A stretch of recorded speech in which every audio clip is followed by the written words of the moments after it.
ऐसा ऐसा अपनी वैल्यू अपनी अहमियत बनाना शुरू हो चुकी है। अगर ये सब कुछ असरा पहले करती तो सुल्तान कभी भी इसके साथ ऐसा की हरकतें ना करता। सुल्तान असरा को और असरा के ख़ानदान को कमज़ोर करता गया और इनके ऊपर हावी होता गया। अब मशअल ने जो आइडिया असरा को दिया तो अगर असरा इनके ऊपर अमल करती तो क्या सुल्तान को इस बात का एहसास हो जाएगा कि मैं असरा के साथ गलत कर रहा हूँ। जब मज़ीद सुल्तान को गुस्सा आएगा और असरा और सुल्तान के बीच में कुछ बड़ी गेम हो सकती है। क्या कुछ कर सकती है असरा नेक्स्ट एपिसोड में, किस तरीके से असरा सुल्तान को मज़ीद इग्नोर करेगी, आज के शो में बताएंगे। मशअल ने ये सारा रवैया देखा है सुल्तान का और असरा की हालत देखी है तो मशअल को जो है वो असरा के ऊपर तरस आना शुरू हो चुका है। ये बात तो आप नोट कर लें कि कभी भी आप अपने हस्बैंड के सामने कोई औरत हो उसके सामने कमज़ोर होकर खड़ी जाती है, उसकी सारी गलत बातों को मानना शुरू कर देती है तो औरत अपनी वैल्यू गिराना शुरू कर देती है और इस तरीके से आपका जो हस्बैंड है से आपके ऊपर हावी होगा और आपको अपने ख़ानदान के ख़िलाफ़ यूज़ भी कर सकता है। असरा की यही सिचुएशन थी, कोई भी सुल्तान बात करता था, कोई भी बात कहता था तो आगे से जो असरा इसकी बातें मानना शुरू कर देती थी और सुल्तान इस तरीके से असरा को इस्तेमाल करता गया। हर लिहाज से जो भी गलत तरीका था सुल्तान यूज़ करता था। असल ने आकर असरा को चेंज करने की कोशिश की है। जब इसने रवैया देखा है सुल्तान के साथ, आगे से सर नीचे करके बातें करती है, कोई भी ऐसे अल्फाज नहीं कहती, गलत बात सुल्तान की होती है तो मानना शुरू कर देती है तो मशअल से सब कुछ बर्दाश्त नहीं होता और वो आती है असरा के पास, आकर बात करती है, समझाने की कोशिश करती है और कहती कि देखो असरा,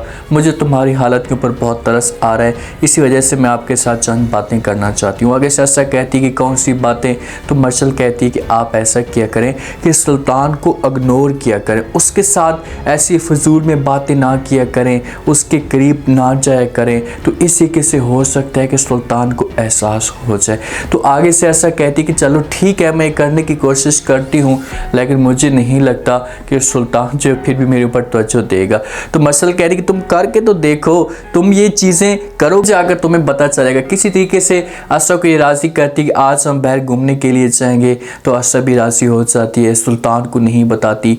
ये बाहर इंजॉय करते हैं, अच्छे तरीके से घूमते हैं, दोनों एक दूसरे के साथ जो वो मजाक में बातें शातें करते हैं। असरा का जो माइंड होता है थोड़ा सा फ्रेश हो जाता है।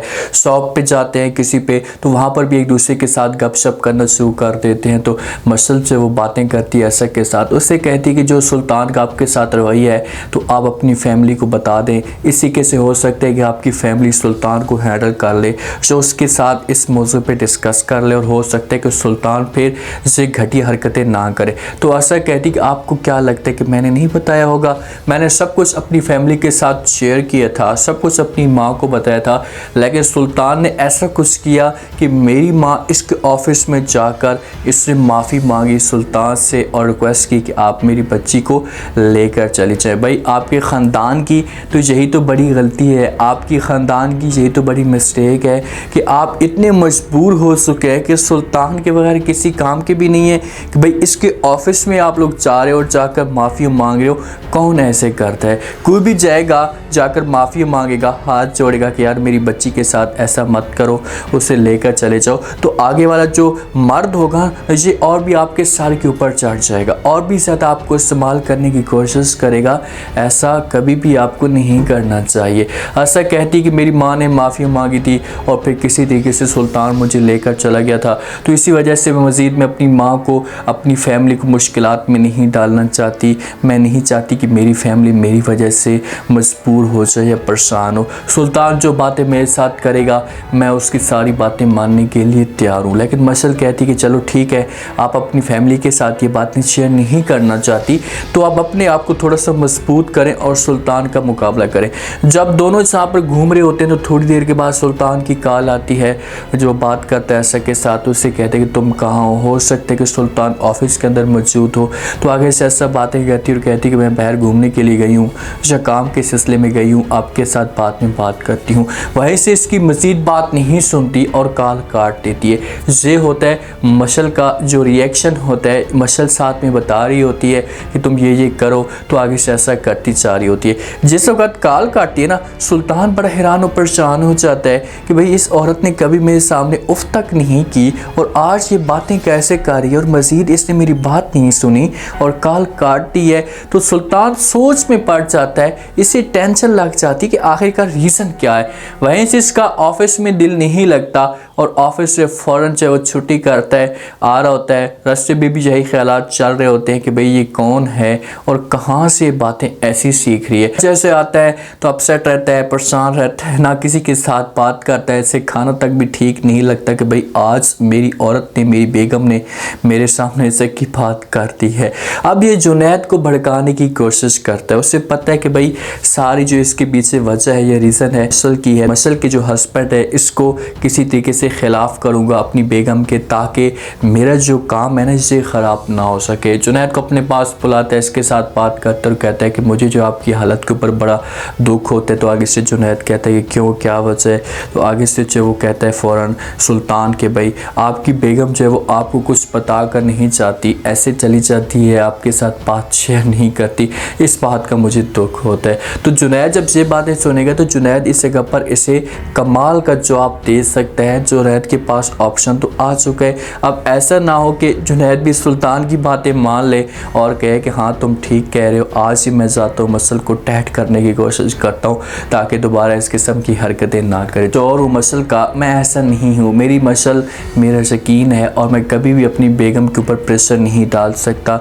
मेरी बेगम जहाँ पर भी आती है, जाती है, जा सकती है। हम दोनों एक दूसरे के साथ मोहब्बत करते हैं और इस तरीके से हमारी जो लाइफ है ये सेटल तरीके से गुजर रही है। जिस वक्त से बातें सारी सुल्तान सुनेगा तो सुल्तान को यहाँ पर शर्मिंदगी हो सकती है। अगर जुनैद ये बातें करता है तो सुल्तान के दिल में फिर एहसास पैदा होगा कि यार मैं अपनी बेगम के साथ गलत करता जा रहा हूँ। पराठे बनाती है असा अपने घर के अंदर, तो तलत बेगम जो वो बुलाती है सुल्तान को, उससे कहती है कि तुम्हें जो वो आलू के पराठे बहुत पसंद है, इसी वजह से आज असर ने पराठे बनाए तो खा कर जाना। तो आगे से असर बोल पड़ती है बीच में, सुल्तान को कहती है और तलत बेगम को कहती है कि इन पराठों के अंदर इतनी कैलोरीज होती हैं और इसे पराठे मैंने बनाए हैं और अगर ये सुल्तान ने खाए तो इसकी जो डाइट प्लान होगा इसे मुकम्मल तौर पर ख़राब हो जाएगा।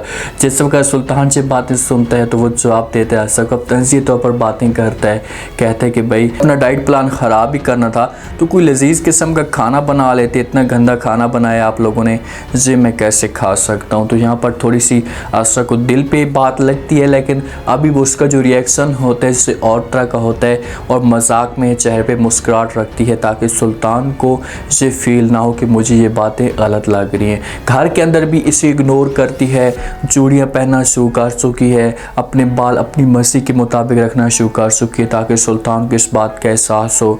बेड पे भी सोती है तो कमर दूसरी तरफ करके सोती है, पहले सुल्तान की तरफ करके सोती थी, सुल्तान का इंतज़ार करती थी, देखती रहती थी सुल्तान की तरफ किसी तरीके से मेरे साथ कोई बात कर दे। तो आज सुल्तान से पहले ये बेड पे सो गई है और अपना चेहरा भी इसने दूसरी तरफ किया। जब सुल्तान ये सब कुछ देखता है तो हैरान और परेशान हो जाता है, उसे समझ नहीं आ रही होती कि भाई आखिरकार ये सब कुछ क्या हो रहा है। इसी तरीके से आशा इसे ख़राब कर सकती है, इसे तोड़ सकती है। अगर आशा इसके पीछे आती है, इसकी मिन्नतें तरले करती रहती है तो यहाँ पर आशा की वैल्यू आगे भी जाकर मज़ीद ख़राब होगी। शुक्र है मसल आई है और आकर जो वो आशा को चेंज करने की कोशिश की। अब देखते हैं कि सुल्तान का रिएक्शन इस फैसले पे क्या आता है कि आशा के साथ क्या वो मज़ीद अपने ताल्लुकात ख़राब करेगा। उम्मीद है आज का रिव्यू, आज के टीजर आप लोगों को पसंद आया होगा। अपने कमेंट सेक्शन में अपनी कीमती लास्ट में आपको क्या लगता है, क्या नेक्स्ट एपिसोड में जो आशा का रिएक्शन आ रहा है, क्या यहाँ पर सुल्तान को एहसास हो सकता है,